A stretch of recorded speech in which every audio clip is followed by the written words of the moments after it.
72년 평생 돈이 곧 인격이고 부가 곧 승리라고 믿으며 달려왔습니다. 하지만 그 화려한 승전보 뒤에 이토록 시리고 잔인한 정적이 기다리고 있을 줄은 꿈에도 몰랐습니다. 제 손에 쥐어진 수천억의 자산이 지금 저에게는 그저 저를 가둔 거대한 황금 감옥의 창살처럼 느껴집니다. 대한민국에서 가장 높다는 부산 해운대의 펜트하우스. 남들은 한 번만이라도 발을 들여보고 싶어 안달이라는 이곳 100층 높이의 거실이 저 임준호에게는 숨이 턱턱 막히는 거대한 유리관이나 다름없습니다. 이야기 시작 전 구독과 좋아요 부탁드립니다. 지금 이 고독한 노인의 고백을 어디서 듣고 계신지 댓글로 남겨주세요. 한 분 한 분의 온기가 절실한 밤입니다. 정확히 석 달 전의 일입니다. 제 인생에서 가장 시리고 지독하게 외로웠던 어느 화요일 오후였죠. 제 이름은 임준호, 올해 72입니다. 젊은 시절 맨주먹으로 시작해 건설업계에서 이름만 대면 알만한 기업을 일궈냈습니다. 남부럽지 않은 부를 쌓았고 자식들도 다들 번듯하게 키워냈지요. 검사 딸에 대기업 임원 아들. 자식 농사도 이만하면 성공했다고들 합니다. 하지만 2년 전 40년을 함께한 아내가 제 곁을 떠나고 나니 그 화려한 성공이라는 게 다 무슨 소용인가 싶더군요. 매일 밤 해운대의 그 번쩍이는 야경을 내려다보며 차갑게 식은 밥 한 덩이를 물에 말아 꾸역꾸역 넘기는 게 제 일상의 전부였습니다. 아내와의 사이요? 솔직히 말씀드리면 좋지 않았습니다.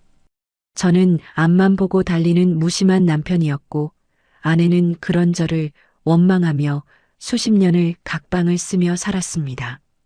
사랑은커녕 대화조차 메말라버린 채 살다가 그렇게 허망하게 보내주었으니 슬픔보다는 가슴 한구석을 짓누르는 죄책감과 허무함이 더 컸습니다. 그렇게 저는 돈만 많은 뒷방 늙은이로 하루하루 시들어가는 화초처럼 죽을 날만 기다리고 있었습니다. 그날도 그랬습니다. 집안의 숨막히는 정막을 견딜 수가 없어 무작정 밖으로 나왔습니다. 초봄의 바닷바람이 꽤 쌀쌀해서 주머니에 손을 깊숙이 넣었는데 바스락거리는 종이 한 장이 잡히더군요. 며칠 전 단지 내 고급 카페 우편함에서 무심코 집어들었던 리플릿이었습니다. 영혼을 치유하는 10일 프라이빗 첼로 레슨. 평소 같으면 거들떠보지도 않았을 텐데 그날은 무슨 바람이 불었는지 그 우아한 금박 문양이 제 눈길을 사로잡았습니다. 마치 누군가 저를 그곳으로 부르는 것처럼, 아니, 이 고독의 늪에서 저를 좀 건져달라는 제 영혼의 비명이었을지도 모릅니다. 저는 홀린 듯 약도에 적힌 산속의 음악 스튜디오를 향해 차를 몰았습니다. 해운대의 번잡함을 벗어나 굽이굽이 산길을 올라가며 생각했습니다. 이 나이에 첼로라니 주책이다 싶으면서도 가슴 한편에선 알 수 없는 떨림이 시작되고 있었습니다. 딸랑 하는 맑은 종소리와 함께 스튜디오 문을 열었을 때였습니다. 훅 끼쳐오는 따뜻한 나무 향기와 함께 그곳엔 제가 상상조차 못했던 신비로운 여인이 서 있었습니다. 여러분, 인생이라는 게 참 묘합니다. 72년을 살면서 산전수전 다 겪었다고 자부했는데 그깟 종이 한 장이 제 남은 생을 송두리째 뒤흔드는 지옥의 입장권이 될 줄 누가 알았겠습니까? 주머니 속에서 잡힌 그 리플릿을 다시 꺼내 들었을 때 제 손끝이 미세하게 떨리더군요. 평소 같으면 상술이네 하고 쓰레기통에 처박았을 물건이었습니다. 그런데 그날은 달랐습니다. 검은색 바탕에 금박으로 새겨진 첼로 문양, 그리고 당신의 고독을 선율로 채워드립니다라는 그 문구가 마치 제 가슴에 대못을 박듯 날카롭게 찔러왔습니다. 해운대 펜트하우스의 그 화려한 야경이 저에게는 차가운 칼날 같았기에 그 따뜻해 보이는 문구에 저는 속수무책으로 무너졌습니다. 돈은 썩어 넘치는데 마음 둘 곳 하나 없는 늙은이의 심정을 그 종이 쪼가리가 훤히 꿰뚫어 보고 있는 것 같았거든요. 저는 홀린 듯이 제 고급 세단에 올라탔습니다. 내비게이션에도 잘 나오지 않는 기장 뒷산 깊은 곳에 자리 잡은 주소였습니다. 이 나이에 무슨 악기냐, 남들이 알면 노망났다고 하겠다는 이성의 목소리가 들려왔지만 이미 제 발은 엑셀을 밟고 있었습니다. 차창 밖으로 해운대의 마천루가 멀어지고 점점 어둡고 빽빽한 나무들이 앞을 가로막기 시작했습니다. 길이 점점 좁아지고 가팔라질수록 이상하게 제 심장은 더 세차게 뛰었습니다. 마치 20대 청년 시절 첫 사업 계약을 하러 가던 그 날처럼 말입니다. 길가에 늘어선 소나무들이 마치 저를 감시하는 병사들처럼 느껴질 무렵 숲 한가운데 덩그러니 놓인 세련된 콘크리트 건물이 나타났습니다. 안개 속에 가려진 그곳은 현실 세계와는 완전히 단절된 마치 다른 차원의 공간 같았습니다. 시동을 끄자 주변은 무서울 정도로 고요해졌습니다. 오직 제 거친 숨소리와 저 멀리서 들려오는 이름 모를 산새 소리뿐이었죠. 차에서 내려 스튜디오 문 앞에 섰을 때 저는 잠시 망설였습니다. 지금이라도 차를 돌려야 한다는 본능적인 경고 신호가 머릿속에서 번쩍였습니다. 하지만 그 순간 닫힌 문틈 사이로 아주 낮고 깊은 소리가 새어나왔습니다. 첼로였습니다. 한 번도 들어본 적 없는 마치 여자의 흐느낌 같기도 하고 은밀한 속삭임 같기도 한 그 소름 끼치도록 아름다운 선율이 제 온몸의 세포를 깨우기 시작했습니다. 그 소리는 마치 지렁이 수천 마리가 제 척추를 타고 올라오는 것 같은 기묘한 전율을 선사했습니다. 67세 강태식 씨가 요가실에서 느꼈던 그 짜릿함과는 또 다른 아주 고결하면서도 잔인할 만큼 관능적인 소리였죠. 저는 마치 최면에 걸린 사람처럼 문고리를 잡았습니다.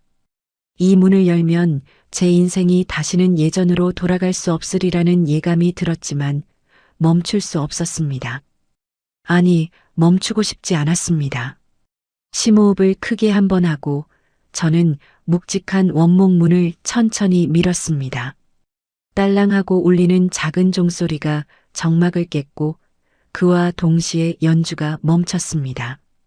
넓은 스튜디오 안에는 은은한 향나무 냄새와 이름 모를 고가의 향수 냄새가 섞여 묘한 분위기를 풍기고 있었습니다.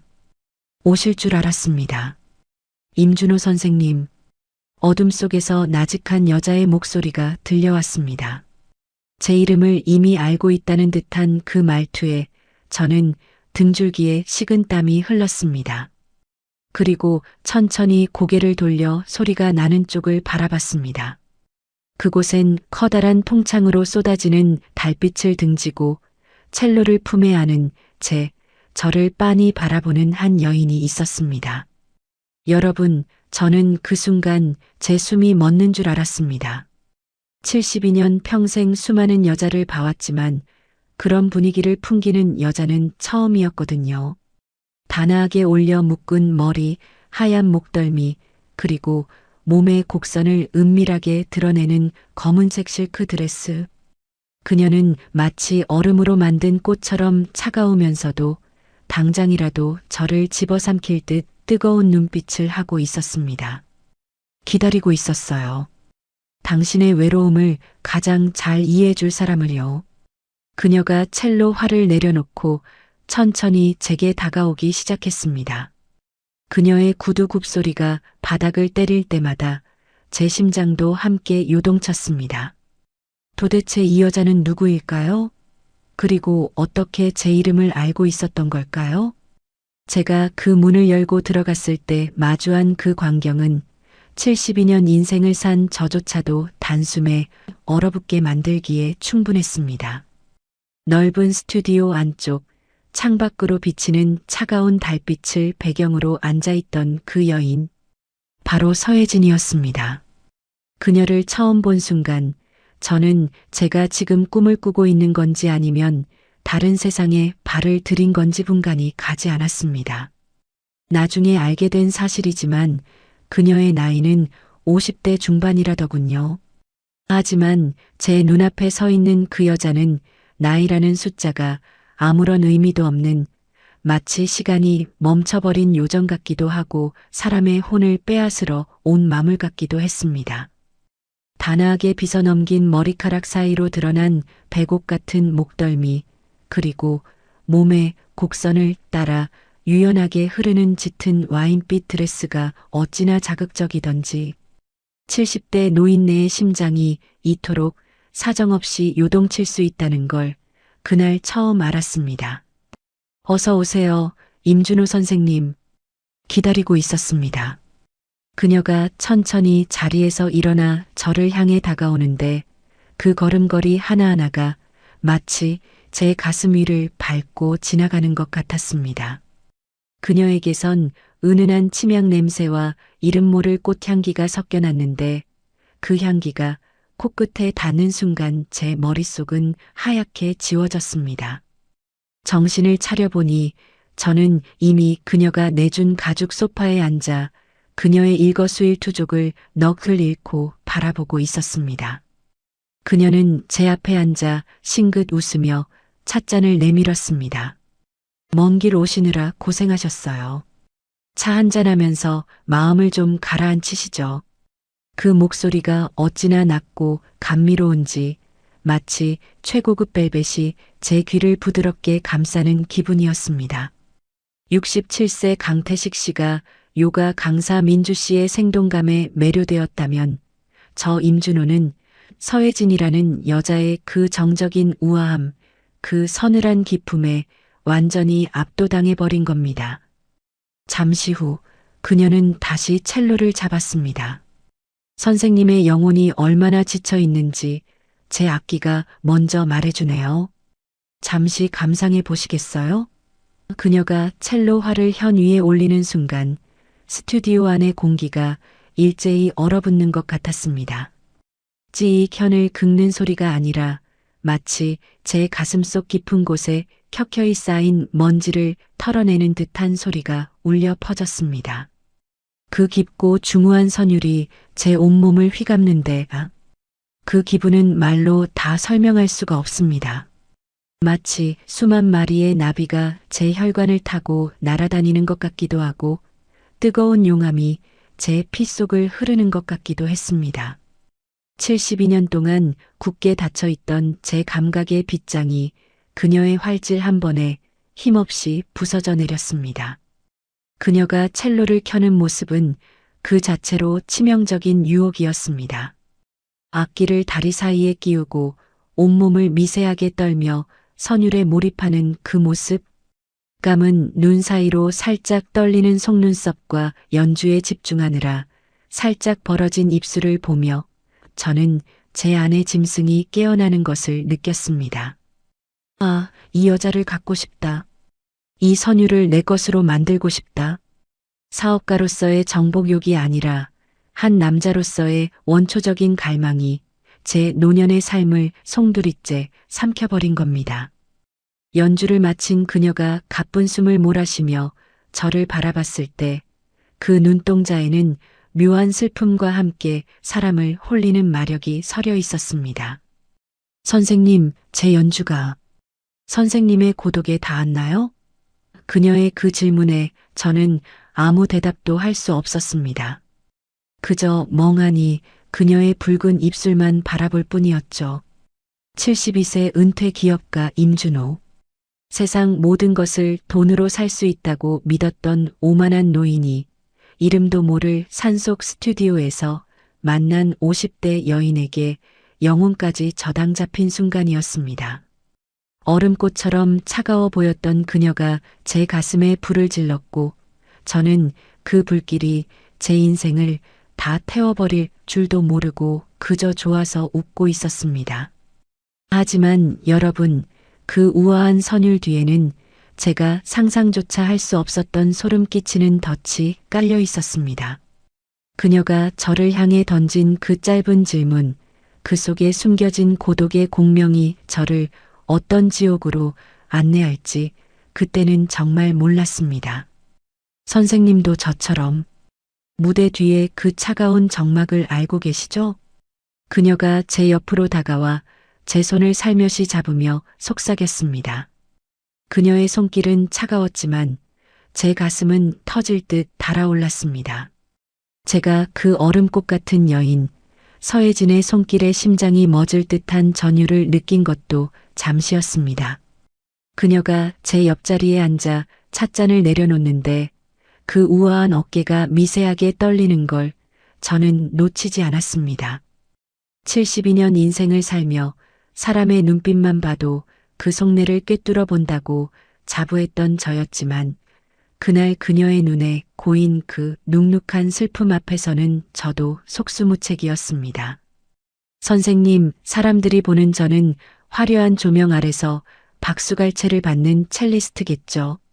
그녀가 창밖의 어두운 산등성이를 보며 낮게 은조렸습니다.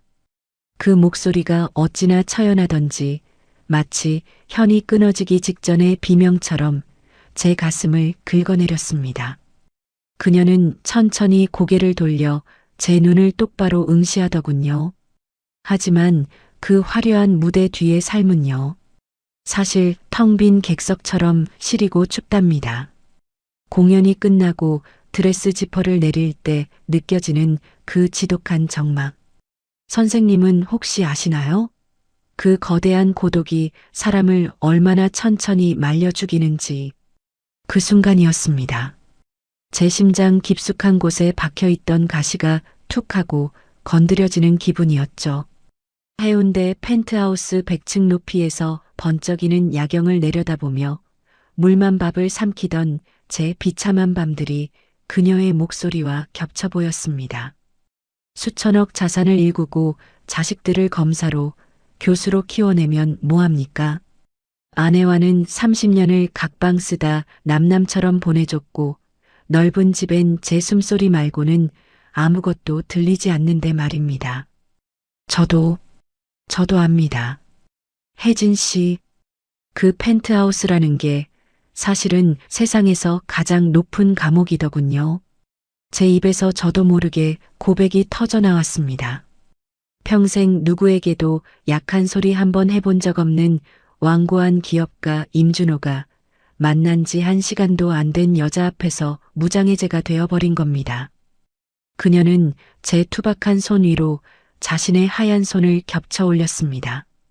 차가웠던 그녀의 손끝에서 묘한 온기가 느껴지는데 그 촉감이 마치 지렁이 1000마리가 제 혈관을 타고 꿈틀대며 올라오는 것처럼 기묘하고도 짜릿했습니다. 선생님처럼 크고 단단한 분도 그런 외로움을 느끼시는군요. 전 늘 혼자라고 생각했는데 오늘 선생님을 뵈니 제 영혼이 비로소 쉴 곳을 찾은 것 같아요. 그녀의 눈가에 맺힌 이슬방울이 달빛에 반짝였습니다. 그 맑은 눈물 한 방울이 제 가슴에 떨어지는 순간 제 안에서 평생 잠자고 있던 무언가가 폭발하듯 꿈틀거렸습니다. 보호 본능, 그래요. 그건 단순히 남녀 간의 끌림을 넘어선 이 가녀리고 상처 입은 여인을 내가 반드시 지켜줘야겠다는 맹목적인 사명감이었습니다. 사업판에서 수천억짜리 계약을 따낼 때보다 더 강렬한 도파민이 제 노년의 뇌를 지배하기 시작했습니다. 이 여자를 위해서라면 내 남은 생도, 내 전 재산도 아깝지 않겠다. 아니, 이 여자의 눈물만 닦아줄 수 있다면 지옥불에라도 뛰어들 수 있겠다는 그 미친 생각이 제 이성을 마비시켰습니다. 67세 강태식 씨가 요가 강사 민주의 탄탄한 몸에 홀렸다면 저 임준호는 서혜진의 그 우아한 고통에 완전히 포로가 되어버린 겁니다. 혜진 씨, 걱정 말아요. 이제 당신은 혼자가 아닙니다. 내가, 이 임준호가 당신의 배경이 되어줄게요. 제 목소리가 파르르 떨렸습니다. 72년 인생의 무게를 담아 내뱉은 선언이었습니다. 그녀는 대답 대신 제품으로 조용히 머리를 기대왔습니다. 그녀의 머리카락에서 풍기는 짙은 장미향이 제 폐부를 찌르는데 저는 이미 그 향기에 중독된 마약 사범처럼 정신을 차릴 수 없었습니다. 하지만 여러분, 제가 그 여자의 떨리는 어깨를 감싸 안으며 구원자를 자처하던 그 순간 그녀의 입가에 아주 찰나적으로 스쳐 지나간 그 기묘한 미소를 저는 보지 못했습니다. 제 눈먼 동정심이 그녀에게는 아주 맛 좋은 먹잇감이 되었다는 사실을 저는 꿈에도 모른 채 그녀가 이끄는 더 깊은 늪으로 제 발로 걸어 들어가고 있었습니다. 선생님, 제 개인 별장이 근처에 있는데 그곳에 더 깊고 아름다운 선율이 기다리고 있어요. 함께 가주실래요? 그녀의 은밀한 속삭임과 함께 저는 72년 평생 단 한 번도 경험해보지 못한 금지된 세계의 문턱을 넘게 됩니다. 여러분, 제 입에서 갑시다. 어디든이라는 말이 떨어지기가 무섭게 혜진 씨의 눈빛이 돌변하더군요. 그녀는 제 손을 잡고 자신의 소형 외제차에 저를 태웠습니다. 산길을 굽이굽이 돌아 도착한 곳은 안개 자욱한 강가에 위치한 낡았지만 고풍스러운 2층 목조 별장이었습니다. 문을 열고 들어서자마자 훅 끼쳐오는 짙은 샌다루드 향과 차가운 공기, 그 묘한 분위기에 제 정신은 이미 반쯤 나가 있었습니다. 선생님, 아니 준호 씨, 여기선 당신과 저, 그리고 첼로 선율 뿐이에요. 별장 안은 어두웠습니다. 오직 벽난로에서 타오르는 장작불만이 그녀의 실루엣을 붉게 비추고 있었죠. 그녀는 와인 2잔을 가져오더니 제 입술에 직접 잔을 대주었습니다. 72년 평생 남들에게 대접만 받고 살았지 이런 노골적이고 부드러운 유혹은 처음이었습니다. 와인 한 모금이 목줄기를 타고 내려가는 순간 제 몸 안의 모든 이성이 썰물처럼 빠져나가는 기분이었습니다. 여러분, 솔직히 말씀드리겠습니다. 저는 그때까지만 해도 제 몸을 믿지 못했습니다. 70대 노인네의 몸이 10년 넘게 기능을 멈춘 이 고목 같은 육신이 과연 이 여자를 감당할 수 있을까? 괜히 망신만 당하고 쫓겨나는 건 아닐까 하는 두려움이 앞섰던 게 사실입니다. 하지만 혜진 씨가 제 넥타이를 천천히 풀어헤치며 제 귀에 대고 당신은 아직 뜨거운 남자예요 라고 속삭이는 순간 제 안의 모든 세포가 비명을 지르며 깨어났습니다. 그날 밤 저는 72년을 살면서 단 한 번도 경험해보지 못한 충격적인 쾌락의 세계로 발을 들였습니다. 30년을 함께 산 아내는 늘 나무 토막 같았습니다. 의무감에 행하던 잠자리는 저에게 즐거움이 아니라 일종의 고된 숙제였죠. 그런데 서혜진, 이 여자는 달랐습니다. 그녀는 마치 제 몸의 모든 신경회로를 훤히 꿰뚫고 있는 마법사 같았습니다. 그녀의 손길이 제 몸에 닿을 때마다 마치 지렁이 수천 마리가 온몸을 휘감고 꿈틀대는 것 같은 기괴하고도 짜릿한 전율이 척추를 타고 뇌 끝까지 전달되었습니다. 아, 이게 말이 됩니까? 72세 노인의 몸에서 어떻게 이런 기력이 솟구칠 수 있는지 저조차도 믿기지 않았습니다. 그녀는 첼로를 연주하듯 제 몸을 연주했습니다. 때로는 격정적으로, 때로는 아주 은밀하고 부드럽게 저를 리드하며 제가 평생 숨겨왔던 욕망의 끝까지 저를 끌고 내려갔습니다. 혜진 씨, 혜진 씨. 제 입에선 짐승 같은 신음이 터져 나왔습니다. 이건 단순히 육체적인 결합이 아니었습니다. 아, 나 임준호가 아직 살아있구나. 내가 아직 쓸모있는 수컷이구나. 라는 존재의 확인이었습니다. 흑백 같던 제 세상에 붉은 핏물이 도는 것 같았고 죽어가던 고목에 갑자기 꽃이 피어나는 듯한 환각에 빠졌습니다. 그녀의 품 안에서 저는 해운대 펜트하우스의 외로운 노인이 아니라 세상을 다 가진 왕이 된 기분이었습니다. 격렬한 폭풍이 지나가고 땀방울이 식어갈 무렵 그녀는 제 가슴팍에 얼굴을 묻으며 조용히 눈물을 흘렸습니다. 왜 우냐고 묻는 제게 그녀는 이렇게 따뜻한 남자의 품은 처음이라서요. 저를 구원해 주러 오신 천사 같아요라고 속삭였습니다. 그 한마디에 제 남은 이성의 빗장은 완전히 박살이 났습니다. 그래, 이 여자다.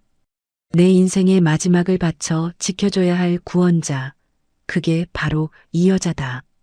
저는 그녀의 젖은 머리카락을 쓸어 넘기며 맹세했습니다. 내 돈, 내 명예, 내 남은 생 전부를 써서라도 이 여자의 눈물을 닦아주겠다고 말입니다.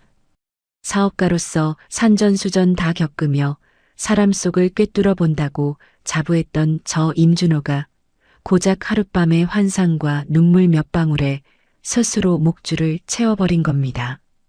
하지만 여러분, 제가 그녀를 인생의 마지막 등불이라 믿으며 품에 꽉 안았던 그 순간 저는 몰랐습니다. 제가 마신 그 달콤한 와인이 사실은 제 심장을 천천히 마비시킬 독약이었다는 것을요. 그리고 이 여자가 저를 부르는 구원자라는 호칭 속에 얼마나 무서운 함정이 도사리고 있는지도 말입니다. 다음 날 아침 눈을 뜬 저는 이미 어제의 제가 아니었습니다. 저는 그녀를 위해 무엇이든 할 준비가 된 눈먼 숭배자가 되어 있었습니다. 72년 평생 건설판에서 잔뼈가 굵은 저 임준호가 세상에서 가장 뻔한 공사에 제 발로 걸어 들어갔습니다. 그날 밤 혜진 씨는 평소보다 더 깊은 한숨을 내쉬며 첼로 활을 내려놓더군요. 등 뒤로 비치는 달빛 아래서 그녀의 어깨는 금방이라도 부서질 듯 가냘파 보였습니다. 준호 씨, 저 사실 너무 무서워요. 제 오랜 꿈이었던 개인 음악관 건립이 이제 제 목을 조르는 올가미가 됐어요. 그녀가 떨리는 손으로 내민 건 시커먼 사채업자들의 독촉장이었습니다. 세계적인 연주자가 되기 위해 무리하게 땅을 사고 건물을 올리려다 악질적인 사채업자들에게 걸려들었다는 겁니다. 그들이 매일 밤 전화를 해서 제 손가락을 부러뜨리겠대요. 연주자는 손이 생명인데 차라리 죽는 게 낫겠어요. 그녀가 제 가슴팍에 얼굴을 묻고 오열하는데 제 피가 거꾸로 솟구치더군요. 내 여자, 내 안식처, 내 마지막 구원인 이 여자의 손가락을 건드리겠다고? 감히 누구 앞에서? 제 안의 영웅 심리가 광기에 가까운 본능으로 튀어나왔습니다. 혜진 씨, 그까짓 돈이 문제야? 내가 있잖아. 당신 꿈 내가 이뤄줄게. 그 사채 빚내가 정리하고 당신 이름으로 된 번듯한 음악관 세워줄게. 제 입에선 거침없는 약속들이 쏟아져 나왔습니다. 하지만 그녀는 오히려 고개를 저으며 저를 밀어냈습니다. 안 돼요, 준호 씨. 저를 돈으로 보는 사람들과 똑같아지기 싫어요. 차라리 제가 사라지는 게 낫지 당신에게 짐이 되고 싶진 않아요. 아, 이 여우 같은 완급 조절. 안 된다고 밀어낼수록 제 정복욕은 더 타올랐습니다. 짐이 아니라 영광이라며 저는 그녀를 설득하고 또 설득했습니다. 결국 며칠 뒤 저는 그녀와 함께 양평의 한 부동산으로 향했습니다. 강물이 한눈에 내려다 보이는 기가 막힌 위치의 토지와 낡은 별장 건물. 매매가 5억 원. 제 재산에 비하면 큰 돈이 아닐 수도 있지만 문제는 그 명이었습니다. 당신 명의로 해야 당신 꿈이 온전해지는 거야. 내 선물이야, 혜진 씨. 저는 제 인감도장을 꺼내 계약서 위에 꾹 눌렀습니다. 붉은 인주가 종이에 번지는 순간 혜진 씨의 입가에 찰나의 경련 같은 미소가 스쳤지만 저는 그걸 기쁨의 떨림이라 믿어 의심치 않았습니다. 준호 씨, 이제 정말 우린 하나가 된 것 같아요. 제 인생은 이제 당신 거예요. 그녀가 제 손을 꽉 잡는데 그 아기임이 평소와는 다르게 느껴졌습니다. 마치 먹잇감을 절대로 놓치지 않겠다는 포식자의 악력 같았죠. 하지만 도장에 찍힌 인주가 채 마르기도 전에 제 눈앞에는 장밋빛 미래만 가득했습니다. 72세 노인이 5억 원짜리 도장을 찍으며 한 여자의 인생을 샀다고 착각했던 그 순간 사실은 제가 제 인생을 담보로 사탕과 계약을 맺은 것이나 다름없었습니다. 여러분, 돈 5억에 제 영혼이 팔려나가는 소리가 들리십니까? 저는 그날 밤 혜진 씨와 함께 양평의 그 건물에서 샴페인을 터뜨리며 승리감에 취해 있었습니다. 하지만 그 승리감의 유통기한은 너무나 짧았습니다. 행복이라는 환각에 빠져 제가 보지 못했던, 아니 보고도 외면했던 불길한 징조들이 하나둘씩 제 뒷덜미를 서늘하게 만들기 시작했거든요. 계약을 마친 그날 새벽 화장실에 가려다 잠결에 들은 그녀의 은밀한 통화 소리. 그것이 제 낙원을 무너뜨리는 첫 번째 균열이었습니다. 여러분, 행복이라는 마약이 이토록 무섭습니다. 제 명의도 아닌 그녀의 이름으로 된 5억 원짜리 양평 땅과 건물을 사주고 나니 제 세상은 온통 핑크빛이었습니다. 72년 인생의 마지막을 장식할 완벽한 로맨스라고 믿었죠. 하지만 그 장밋빛 환각 사이로 삐져나오는 시커먼 진실의 꼬리들을 저는 바보처럼 외면하고 있었습니다. 아니, 외면하고 싶었습니다. 그날은 양평 별장에서 꿈같은 하룻밤을 보낸 직후였습니다. 아침 햇살에 눈을 떴는데 옆에서 자고 있던 혜진 씨의 어깨가 이불 밖으로 살짝 나와 있더군요. 평소엔 우아한 실크 가운으로 꽁꽁 싸매고 있던 그 어깨였습니다. 그런데 그 하얀 어깨 위로 제 눈을 의심케 하는 참혹한 흔적이 남아 있었습니다. 시퍼렇게 죽은 멍 자국, 그리고 누군가에게 강하게 짓눌린 듯한 손가락 자국들이었습니다. 어제까지만 해도 없던 흔적이었습니다. 혜진 씨, 어깨가 왜 이래요? 누가 그랬어? 제가 놀라 소리를 지르자 그녀는 소스라치게 놀라며 이불을 끌어올렸습니다. 아무것도 아니에요. 어제 짐 옮기다 부딪혔나 봐요. 준호 씨, 신경 쓰지 마세요. 그녀는 제 시선을 피하며 억지 미소를 지었습니다. 하지만 그 눈동자는 공포에 질려 미세하게 떨리고 있었죠.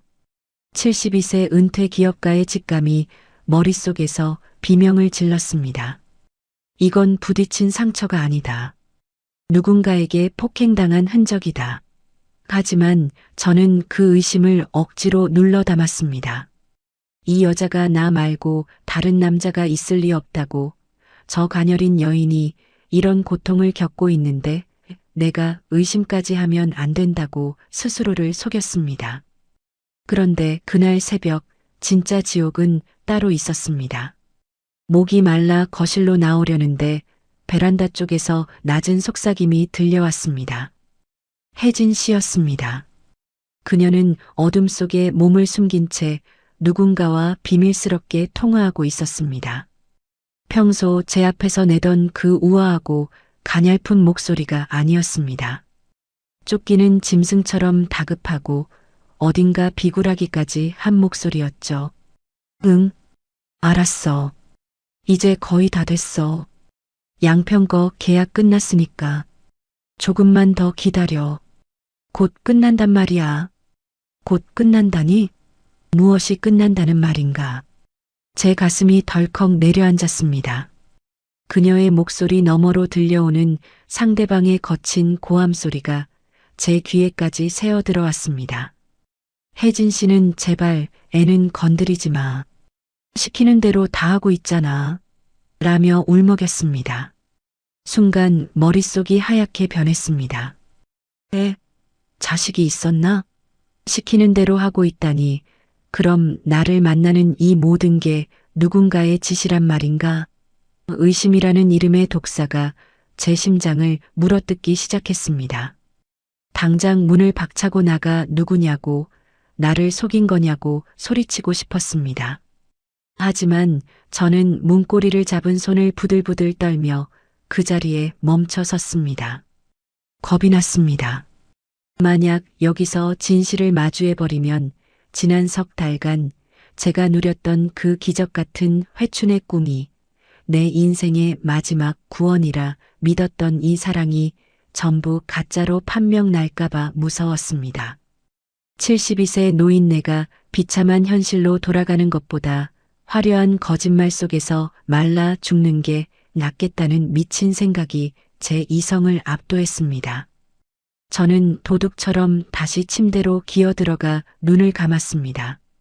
잠시 후 들어온 그녀가 제 등 뒤에서 저를 꼭 껴안는데 그 손길이 지렁이 1000마리가 기어가는 것처럼 소름 끼치게 징그러우면서도 동시에 그 온기를 놓치고 싶지 않아 눈물을 삼켰습니다. 그래, 사정이 있겠지. 나를 사랑하는 마음만은 진짜겠지. 저는 그렇게 제 눈을 스스로 찔러 장님이 되기로 결심했습니다. 하지만 여러분, 제가 눈을 감는다고 해서 다가오는 폭풍이 멈추는 건 아니었습니다. 제가 스스로 만든 낙원에 갇혀 눈먼 사랑 노름을 하고 있을 때 해운대 펜트하우스 밖에서는 차가운 이성을 가진 누군가가 이미 이 추악한 연극에 막을 내릴 준비를 하고 있었거든요. 아버지, 대체 정신이 있으신 거예요? 며칠 뒤 제 집으로 들이닥친 딸 수연의 서늘한 목소리가 제 가짜 행복을 산산조각 내기 시작했습니다. 여러분, 세상에 영원한 비밀은 없다는 그 뻔한 말이 왜 진리인지 뼈저리게 느끼는 순간이 왔습니다. 제가 양평별장에서 그 여자의 거짓된 품에 안겨 이게 내 마지막 낙원이다라고 자위하고 있을 때 제 핏줄이자 현직 검사인 딸 수연이는 이미 지옥의 냄새를 맡고 있었습니다. 평생 일밖에 모르고 돈을 써도 기업 투자에만 쓰던 아버지가 갑자기 수억 원대 첼로를 사고 명품관을 내 집 안방처럼 드나들며 급기야 일면식도 없던 여자 명의로 양평 땅까지 사줬으니 그 예리한 칼날 같은 딸년 눈에 안 띄었겠습니까? 그날은 비바람이 거세게 몰아치던 목요일 밤이었습니다. 해운대 펜트하우스 현관문 번호키가 거칠게 눌리더니 수연이가 들이닥치더군요. 평소엔 바빠서 얼굴 한번 보기 힘들던 딸이 얼굴이 사색이 되어 제 거실로 들어섰습니다. 아버지, 이거 설명해 보세요. 법인 카드도 아니고 개인 통장에서 단 3달 만에 10억이 나갔어요. 72세 노인이 도대체 어디에 홀려서 이렇게 돈을 뿌리고 다니시는 거냐고요. 수연이가 테이블 위에 던진 건 지난 석 달간의 제 통장 내역서와 카드 명세서였습니다. 에르메스, 롤렉스, 그리고 이름도 생소한 악기점의 수억 원대 결제 내역. 딸의 눈은 핏발이 서 있었습니다. 저는 당황했지만 오히려 더 큰 소리로 대꾸했습니다. 내 돈 내가 쓰겠다는데 내가 무슨 상관이야. 내가 평생 너희들 뒷바라지 하느라 수만 번 크게 모시고 산 보상이다. 당장 그 종이 치워. 하지만 수연이는 검사 생활 10년의 직관으로 저를 쏘아봤습니다. 보상이요? 아버지가 지금 만나는 그 서혜진이라는 여자, 제가 이미 뒷조사 다 끝냈습니다. 아버지가 사준 양평 땅, 금형에 넘어가자마자 가압류 들어온 거 아세요? 전형적인 로맨스 스캠이에요. 고독한 노인들 타겟 잡아서 감성 팔고 몸 팔아서 전 재산 털어먹는 추악한 사기꾼이라고요. 사기꾼, 몸을 팔아. 그 단어들이 제 가슴에 비수처럼 박혔습니다. 제가 그토록 고결하게 모셨던 내 인생의 마지막 선율이라 믿었던 그녀를 딸년이 시정잡배 사기꾼 취급하는 꼴을 도저히 참을 수가 없었습니다. 제 안의 영웅 심리가 비틀린 분노로 폭발했죠. 입 닥쳐. 내가 그 사람을 알아? 그 여자가 얼마나 아프고 고결한 사람인지 내가 한 번이라도 그 슬픔을 들어보기나 했어? 자식이라곤 검사 배지 달고 아비 감시나 하는 너희보다 내 외로움을 유일하게 어루만져 준 건 그 사람이야. 저는 옆에 있던 크리스탈 와인잔을 바닥에 내팽개쳤습니다. 와장창 소리와 함께 붉은 와인이 핏물처럼 카페트에 번졌습니다. 수연이는 충격을 받은 듯 뒷걸음질 쳤지만 이내 눈물을 삼키며 제 코앞으로 서류 봉투 하나를 더 들이밀었습니다. 아버지, 제발 정신 차리세요.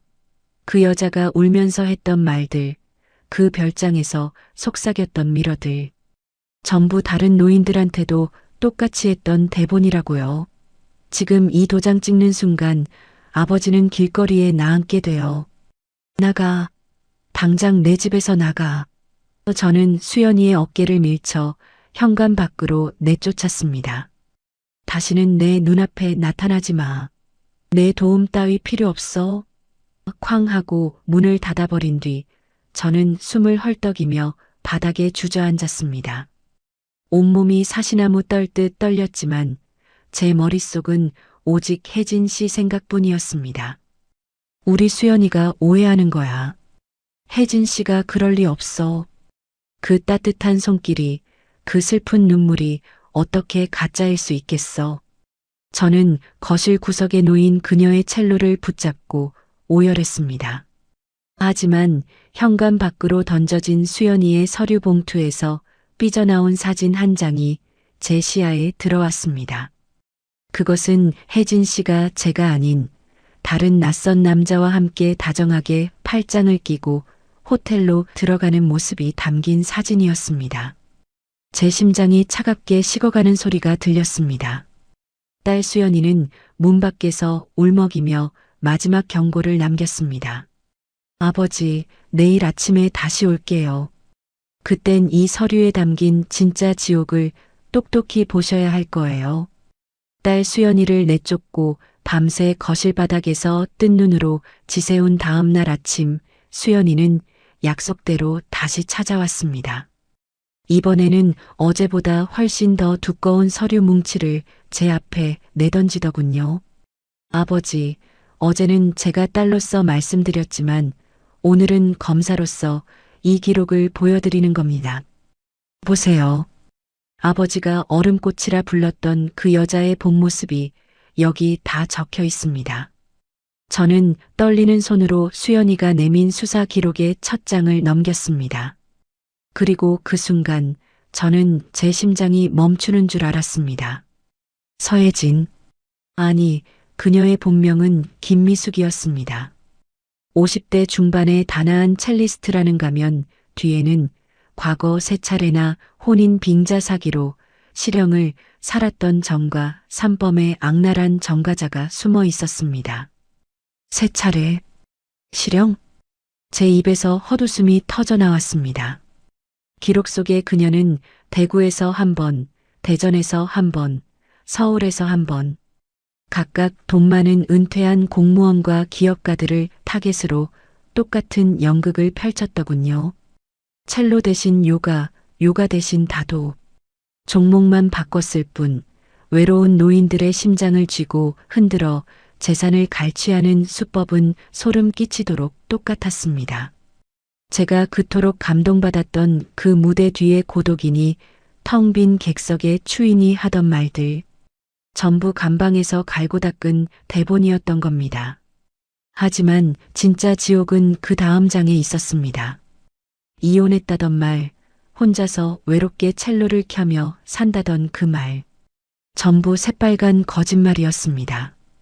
그녀에게는 10년 넘게 함께 살며 뒤를 봐주는 내연남이 있었습니다. 이름은 박철호, 심각한 도박 중독에 폭력 전과까지 있는 인간 말종이었습니다. 아버지, 이 사진 보세요. 아버지가 양평 땅 계약하던 날, 이 여자가 누구랑 호텔에 갔는지, 사진 속에서 혜진, 아니 미숙은 제가 사준 그 비싼 샤넬 가방을 메고 웬 험악하게 생긴 사내와 팔짱을 끼고 웃고 있었습니다. 제가 어깨에 남은 멍 자국을 보며 가슴 아파할 때 사실은 그 내연남에게 돈을 덜 가져왔다며 얻어맞으면서도 그놈이랑 짜고 저를 호구 취급하며 비웃고 있었던 겁니다.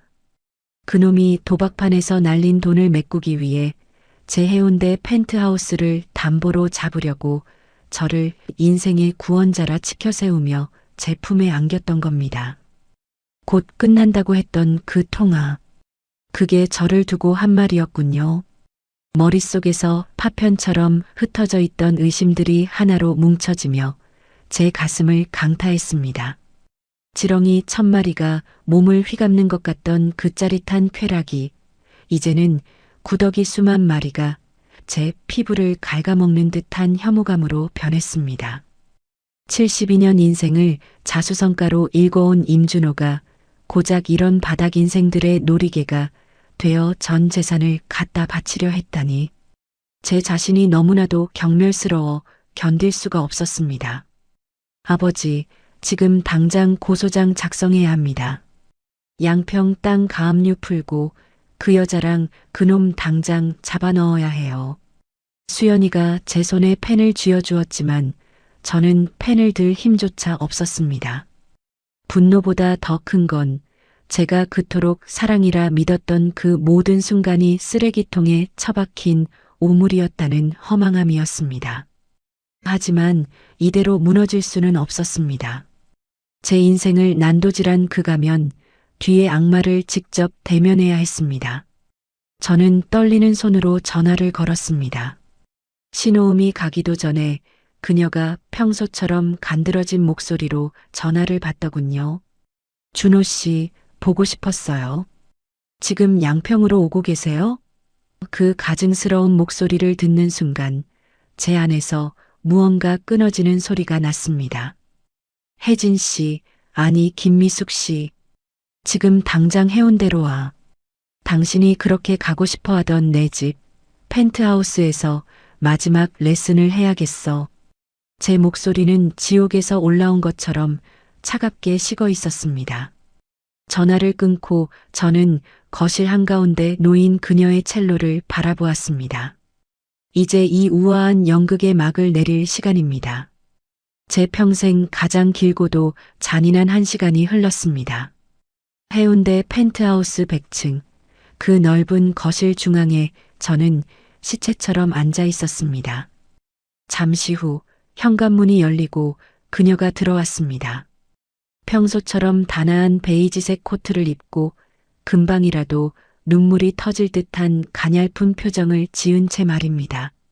하지만 제 눈에는 이제 그 모습이 사람의 가죽을 쓴 악마로 보였습니다.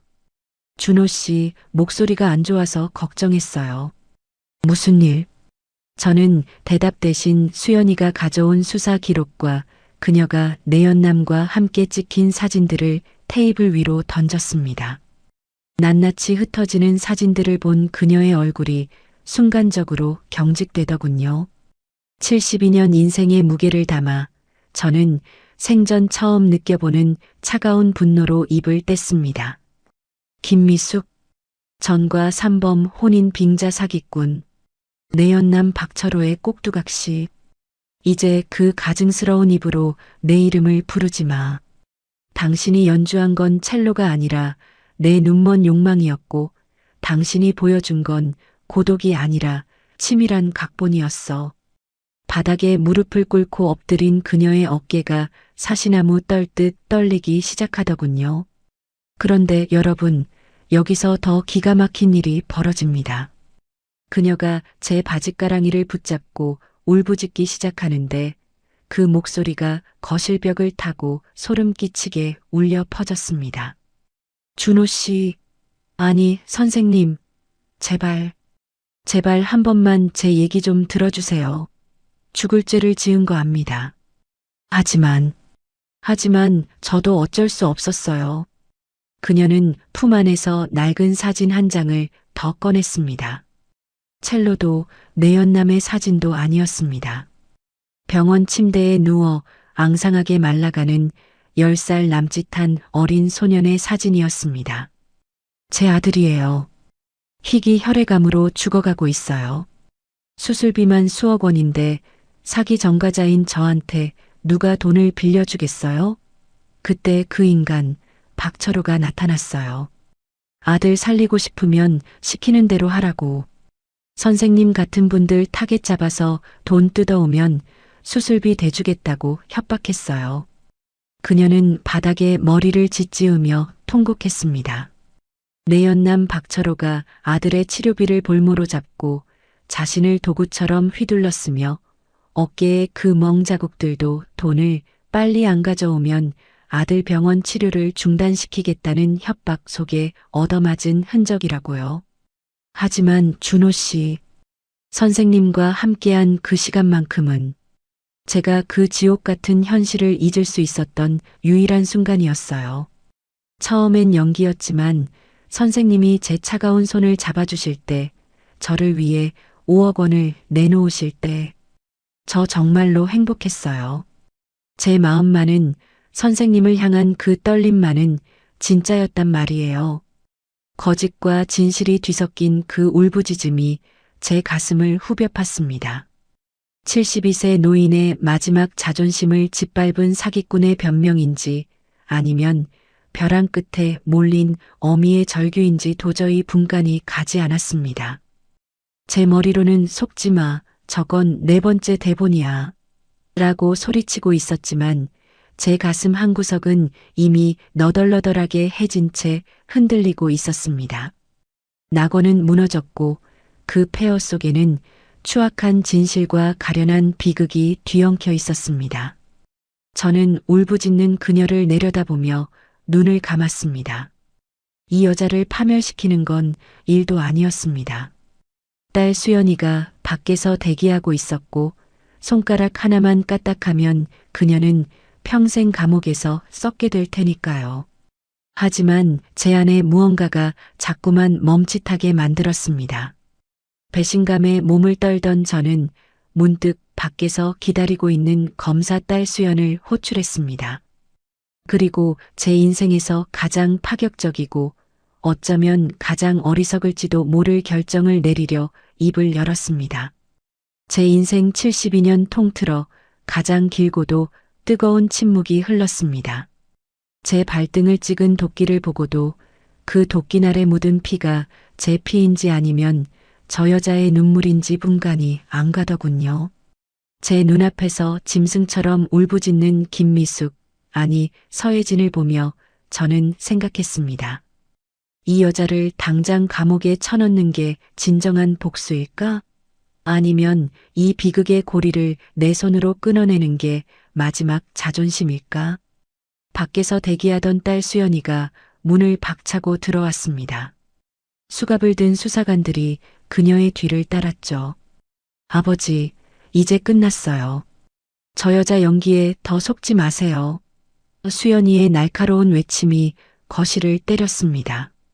하지만 저는 떨리는 손을 들어 수연이를 제지했습니다. 수연아, 멈춰라. 이 사건, 검사로서가 아니라 내 딸로서 내 마지막 부탁 하나만 들어다오. 저는 바닥에 널브러진 그 추악한 사진들 속에서 아까 그녀가 보여준 그 앙상한 소년의 사진을 집어들었습니다. 그리고 그녀의 눈을 똑바로 쳐다봤습니다. 미숙 씨, 당신이 한 말이 0.1%라도 진실이라면 내 마지막 자존심을 걸고 도박을 하나 하겠어. 하지만 만약 이것조차 각본이라면 그땐 내 손으로 당신 지옥 끝까지 밀어넣을 거야. 저는 딸 수연이에게 명령하듯 부탁했습니다. 이 여자를 사기죄로 엮기 전에 그녀의 배후에서 기생하며 아들의 목숨을 볼모로 협박을 일삼은 그 악질적인 내연남 박철호부터 법의 심판대에 세우라고 말입니다.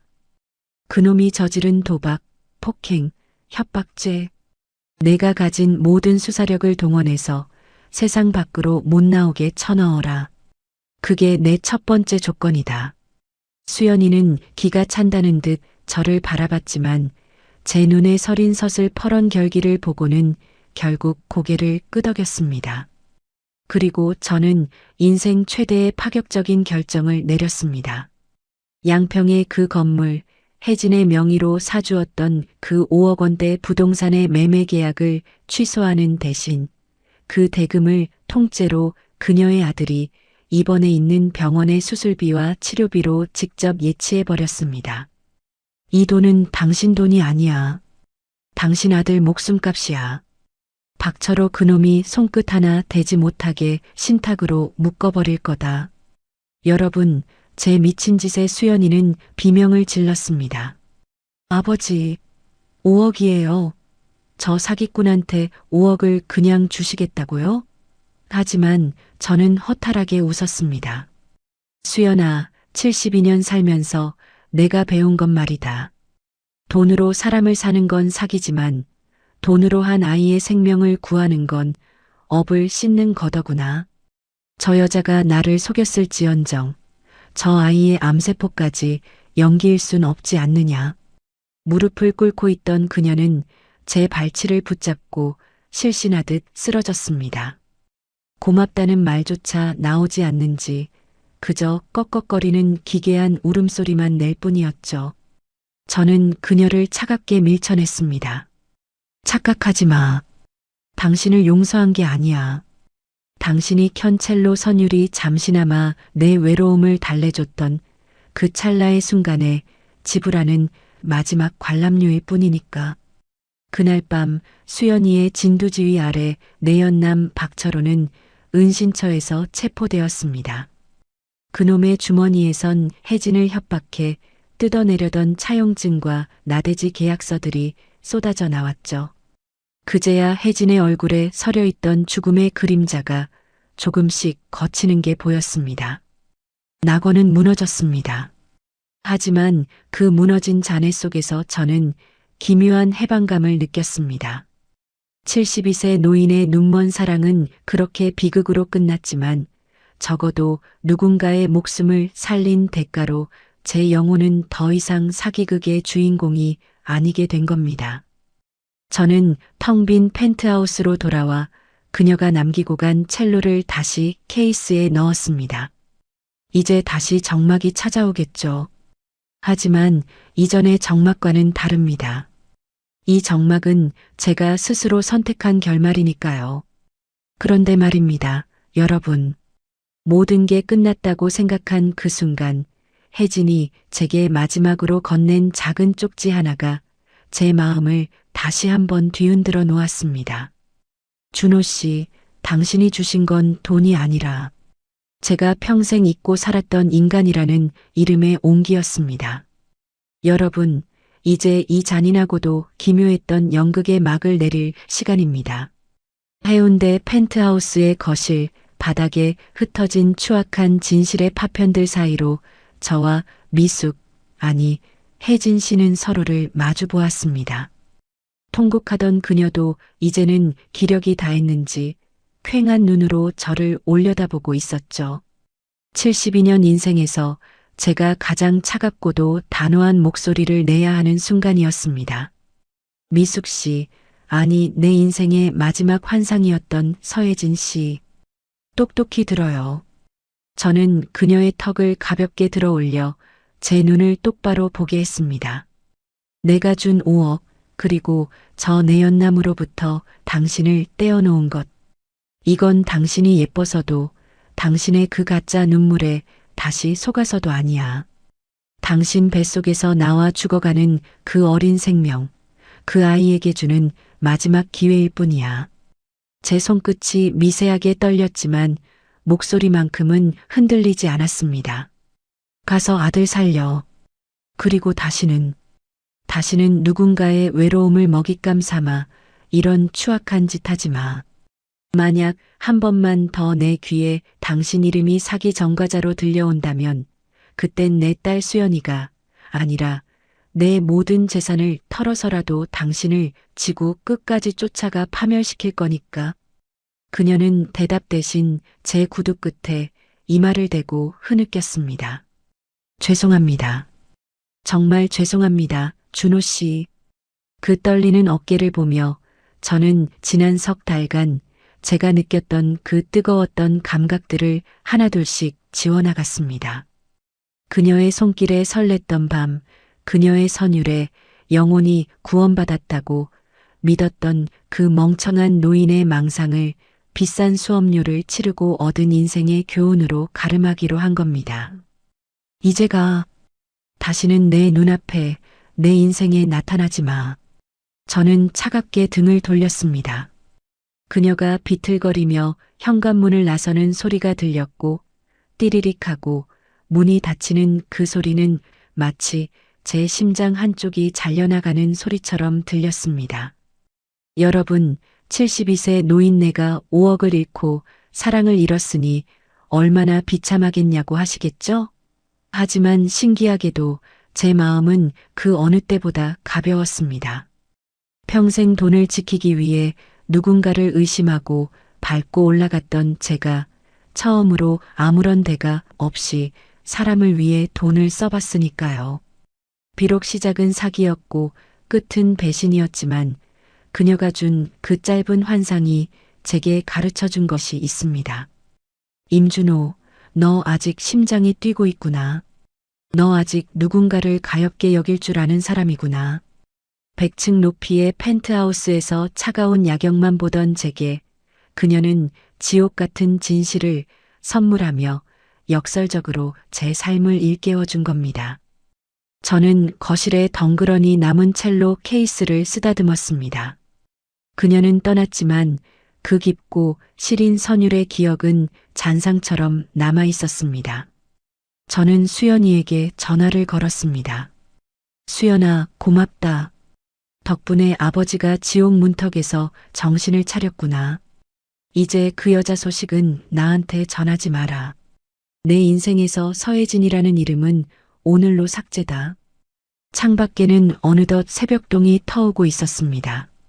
붉게 물드는 해운대 바다를 보며 저는 씁쓸한 미소를 지었습니다. 72세 은퇴 기업가 임준호의 미친 사랑은 이렇게 시린 작별로 마침표를 찍었습니다. 하지만 여러분, 인생이라는 게 참 알 수 없더군요.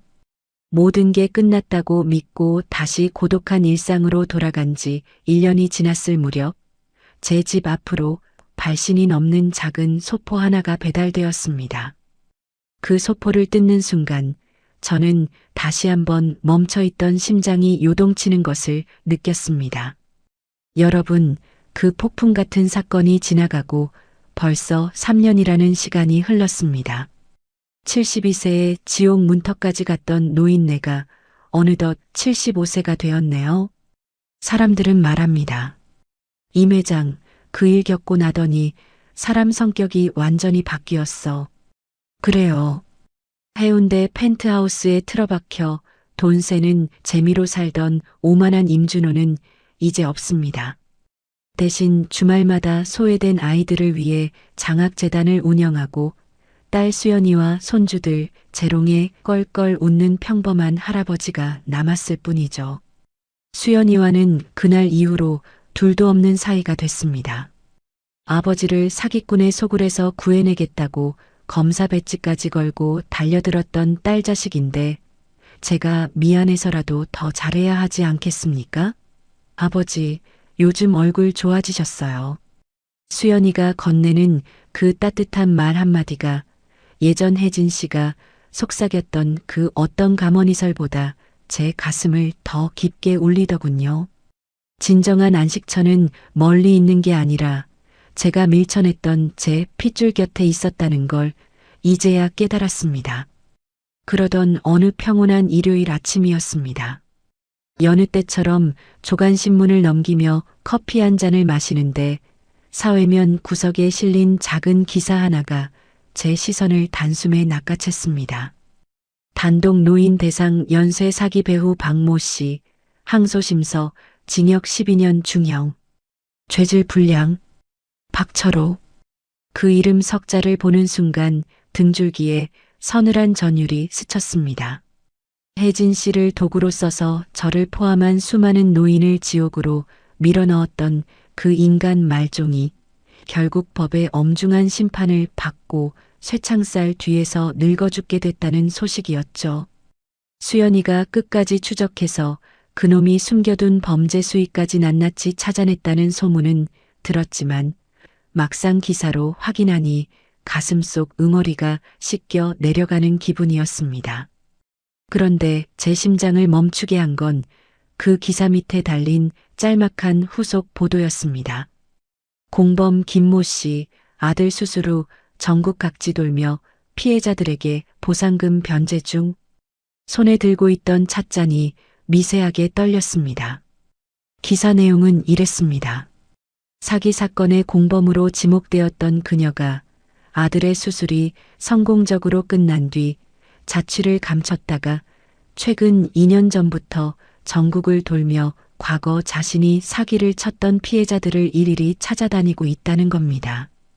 그녀는 식당일, 청소일, 심지어 노가다판까지 전전하며 모은 돈에 아들의 치료비 중 납은 금액까지 더해 피해자들의 원금을 갚아나가고 있다고 하더군요. 미숙 씨, 당신 정말로 사람답게 살기로 한 거였나? 제 입에서 긴 한숨과 함께 묘한 안도감이 터져나왔습니다. 사실 3년 전 그 5억 원을 내놓으면서도 제 마음 한구석에는 또 속은 게 아닐까 하는 의심이 독버섯처럼 자라고 있었습니다. 그 여자가 내 돈을 들고 내 연남과 함께 도망갔다면 저는 아마 사람에 대한 믿음을 완전히 저버린 채 차갑게 굶어 죽었을 겁니다.